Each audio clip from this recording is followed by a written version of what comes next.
everyone. How are we doing? Welcome to I Heart Murder, and today we are on the road. We're actually at my dad and my stepmom's place We're in a different location, fans. in Coffs Harbour. Mm-hmm. So it's a little bit of a different background and a little bit of a different setup, but we're doing our best. Hopefully we'll maybe add to the ambience, depending upon today's subject. Yeah, maybe. I think we may have already brought this up, but I never know what we're going to talk about until the actual day, or in this case, evening, actually, they're all evening, of filming and recording. Yes. Yeah. Yeah, you don't know anything that we're doing. Mm-hmm. Yeah, so I do the research and present the case to Dirk. Real quick, last week we had some major technical issues. Mm-hmm. They're all fixed now, and we apologise for missing a podcast, but it's all fixed and we're back to normal now.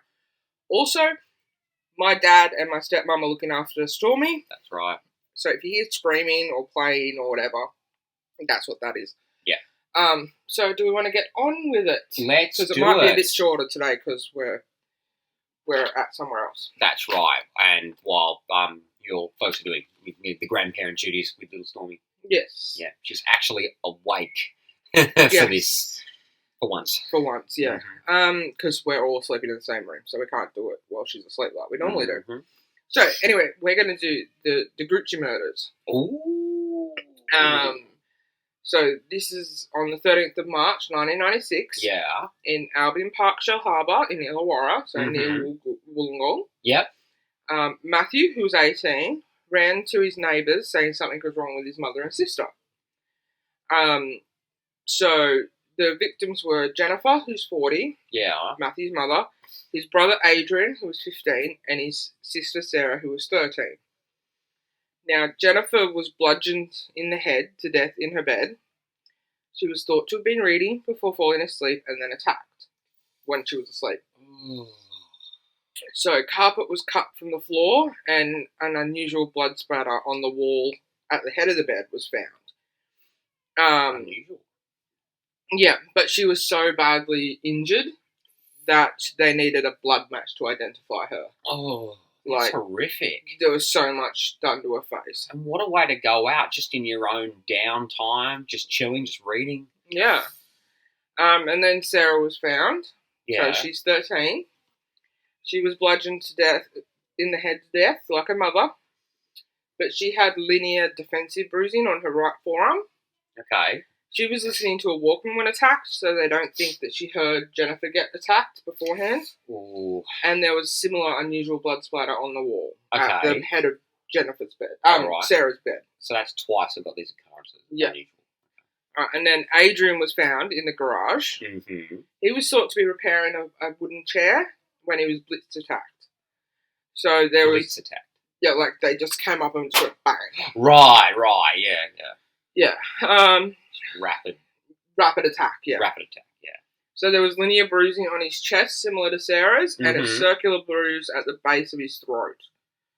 Petrol was found on the left side of his body with skin damage, indicating that there was an attempt at arson to cover the body. Yeah. And evidence. There was cast-off splatter on the roof of the garage, indicating that there was blood on the weapon as it was being deployed. Yeah.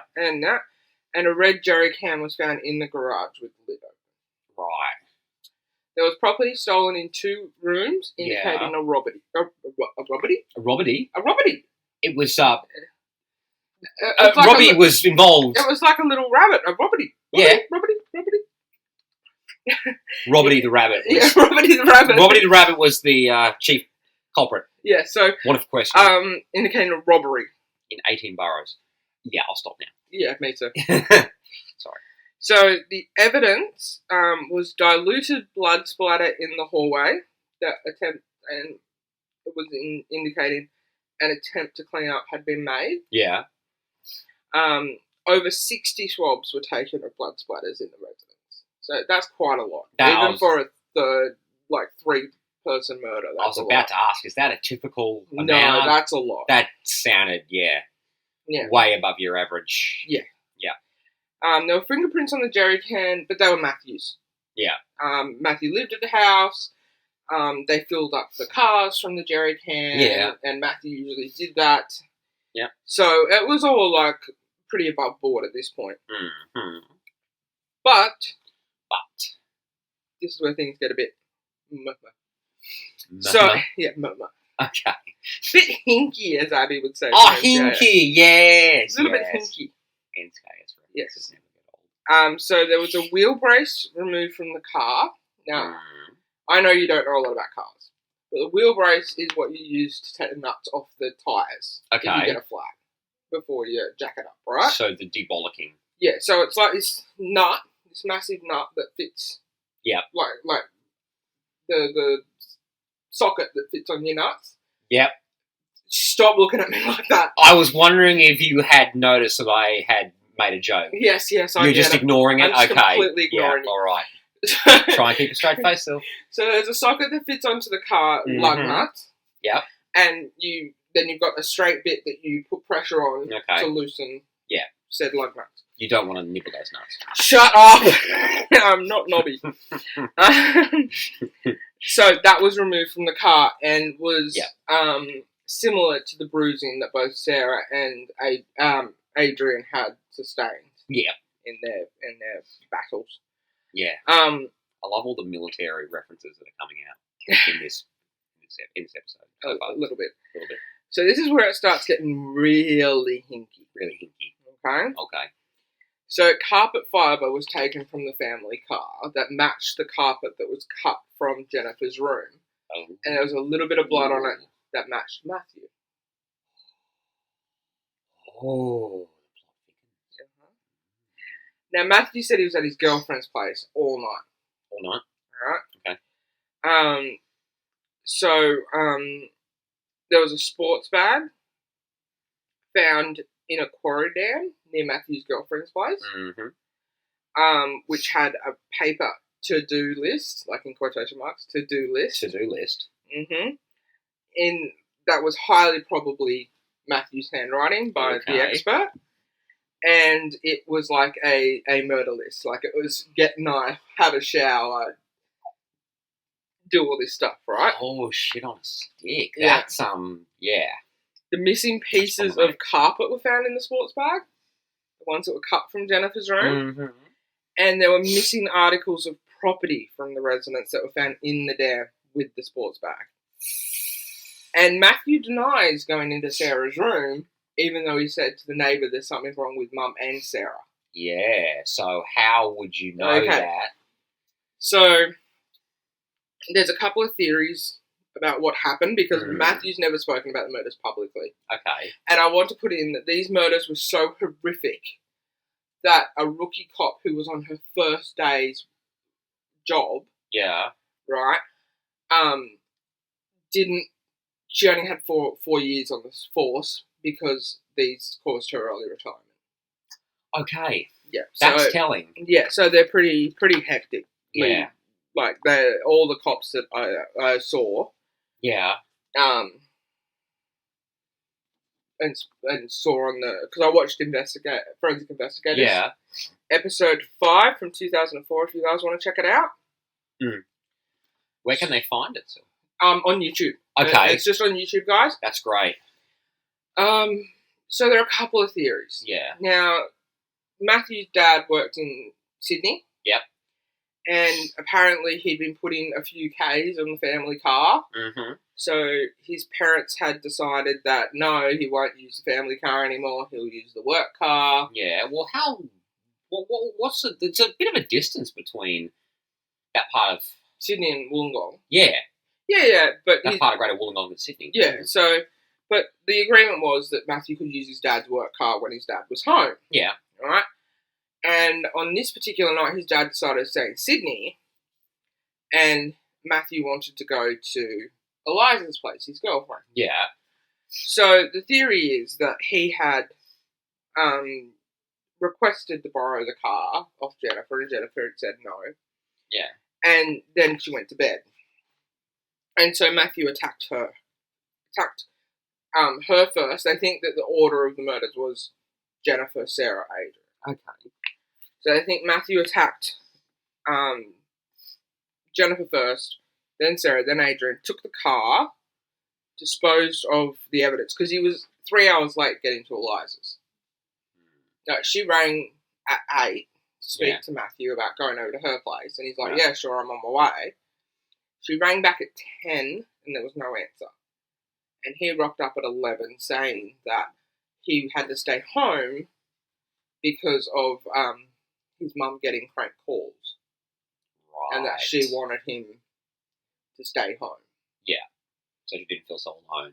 Yeah. Like that. Okay. And apparently they said on the phone that 3 of his members of his family would die that night. But when they subpoenaed the court records, like the phone records, there was no indication of that phone call. Or any prank phone calls. That's highly suspicious. So he took the car and went to Eliza's. Yeah. And so yeah, got to there 3 hours later, about 9 p.m. So Matthew gets home about 9 a.m. Yeah. And raises the alarm about his family being attacked. Yeah. Yeah. So he was the last one to be in the family car. He was the last one to see his family alive. Blah blah blah blah blah. So he was sentenced to a minimum of 21 years, maximum of 28. He served 23, and he was released last year in August. Last year in August? Age 41. Okay. So concerns have been raised about him being released. Yeah, why was he released? Good behaviour, or? Well, he was released at like minimum of 21, maximum of 28, so he was going to get out. Okay. But he did have good behaviour. Okay. He only had 2 marks against his name for fighting with other inmates, stuff like that. But apart from that, he was exemplary. He jumped through all the hoops that the government wanted him to jump through for parole. Yeah. He'd gotten a bank card, a Medicare card. He'd gotten accommodation. He'd gotten a tax file number. Like, all this stuff that doesn't seem like much for us. But it's quite difficult to get done when you're in prison. Yeah. So he jumped through all those hoops. Okay. The victim's family wasn't opposed to his parole. Yeah. But they are very strict on his parole. Yeah. I'll read out the conditions. So he cannot go to the Illawarra or Shoalhaven areas. Yeah. And he can only contact family on his dad's side because they're supportive of him. His dad and his wife and stuff.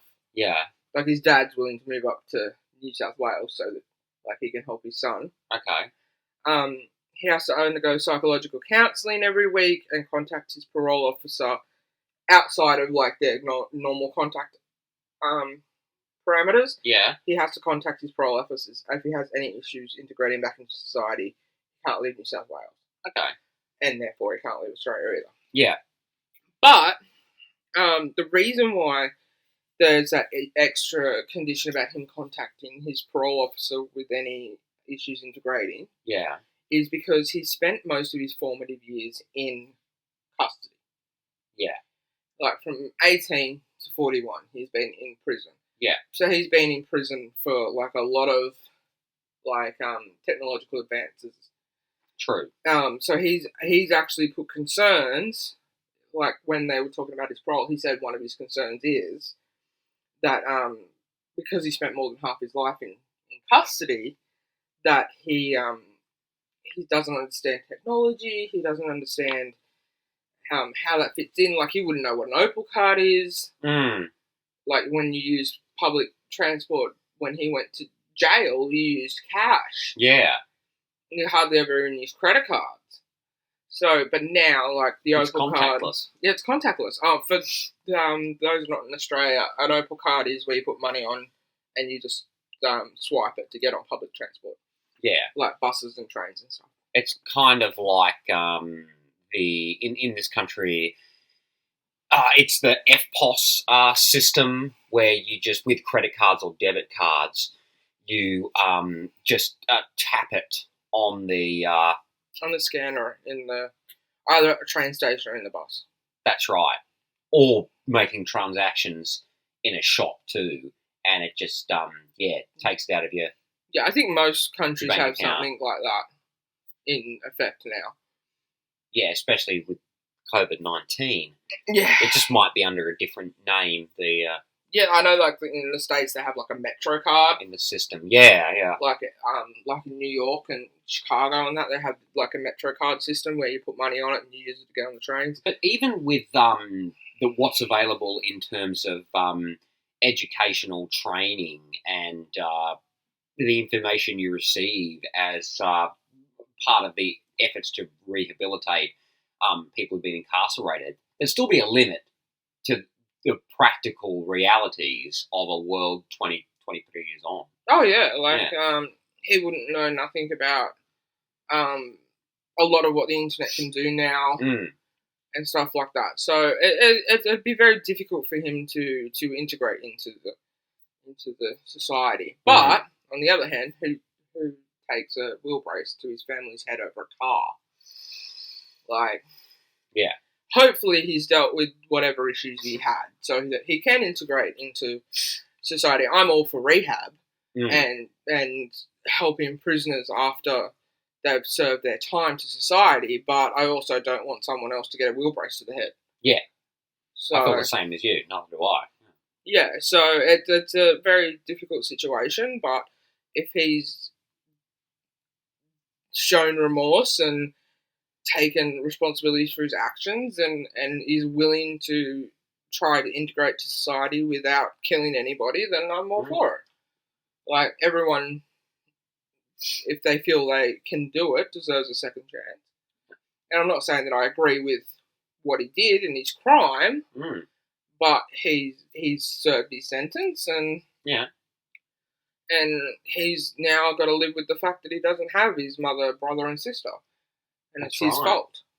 Now we've moved into not just past tense but present tense, because for the first time we're dealing with someone that is back in society as well. Yeah, and who's been released. So yes, this is a more recent crime than the ones that we've been exploring so far. But I felt that something more recent would be a good little thing to talk about. Absolutely. Next time we're in cuffs, because I come down here quite often because of family issues. My grandmother's not very well at the moment. We'll probably have to do this setup again, and maybe next time I'll do a cops murder. But this one was the one that I had set up for this week, and this was kind of a surprise trip. So Sil. What? Hometown murder.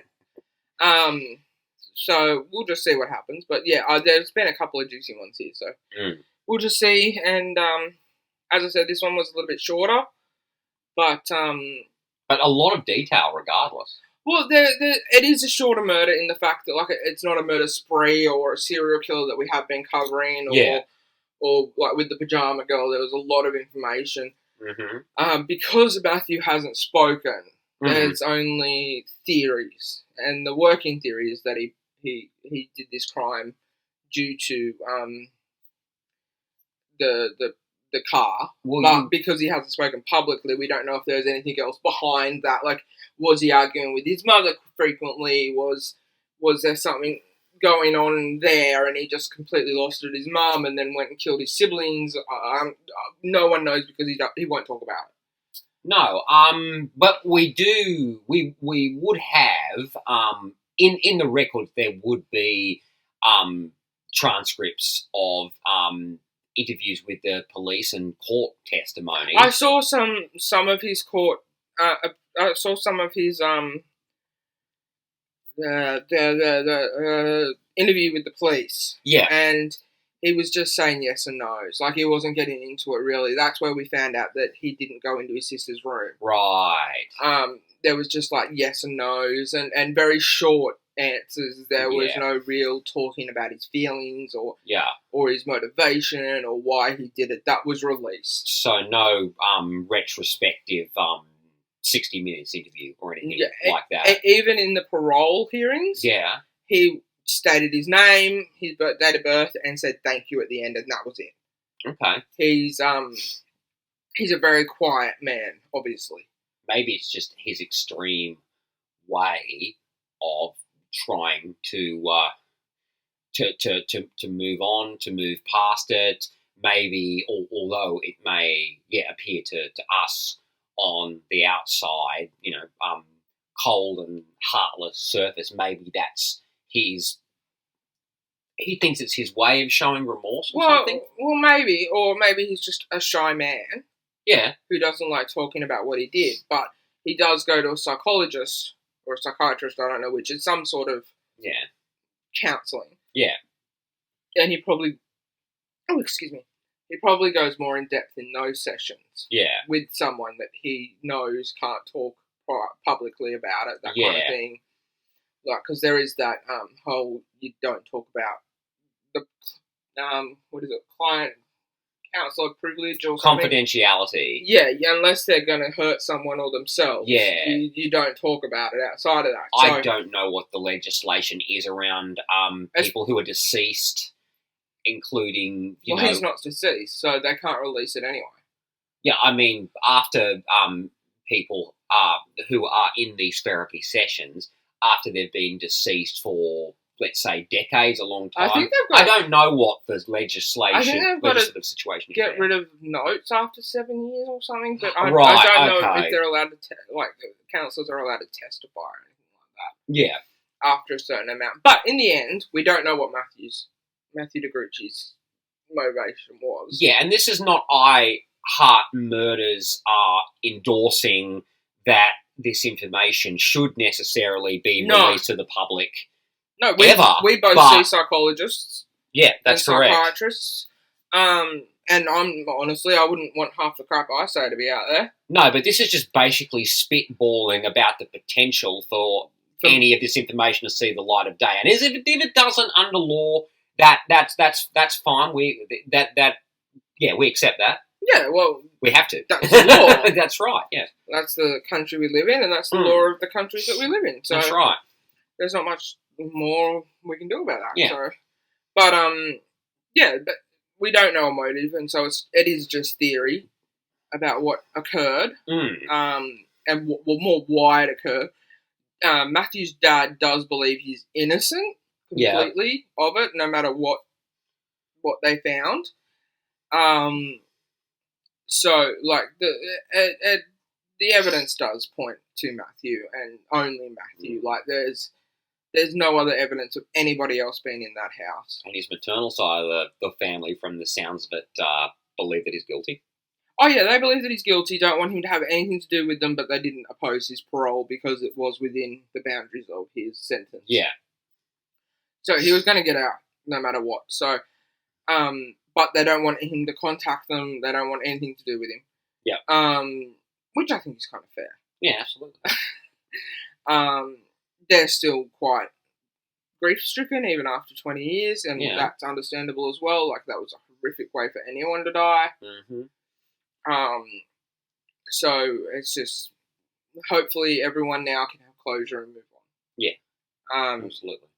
And hopefully, as I said before, whatever was Matthew's problem, demons, issues, whatever made him lash out like that, I hope that he's dealt with them and confronted them and can now be a productive member of society.